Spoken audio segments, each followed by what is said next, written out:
কোরবানির সময় যখন গরু জবাই করো, একটা গরুর সামনে ছুরি দেখাইও না, নিষেধ, গরু কষ্ট পাবে।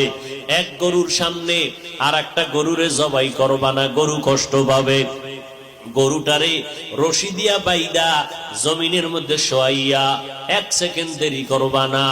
কিন্তু আমাদের সমাজের মানুষেরা কোরবানির সময় গরুটারে হাতে পায়ে বান্ধিয়া মাটির মধ্যে শোয়াইয়া এরপরে বিশাল চিঠি পড়ে, অমুকের মাইয়া, অমুকের ভোলা, এইরকম 7 নাম 13 বাড়ির নাম নিয়া গোষ্ঠী শুদ্ধা নাম পড়ে। অমুক একজনের নাম আব্দুর রহমান, নাম পড়ল, বাবার নাম, মায়ের নাম, ওয়ার্ড, এরপরে থানা, এরপরে জেলা। কিও এত নাম কেন?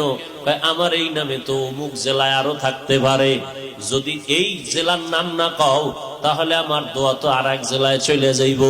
এই জন্য আমার গোষ্ঠী শুদ্ধা সব নাম ক। 7 জনের নাম কইতে কইতে গরুটা আদা মরা হয়ে গেছে।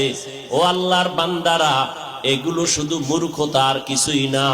তুমি কোরবানি দিতেছো আমার আল্লাহর জন্য, কার নামে দাও কেউ জানার দরকার নাই, আমার আল্লাহ জানলেই তো যথেষ্ট।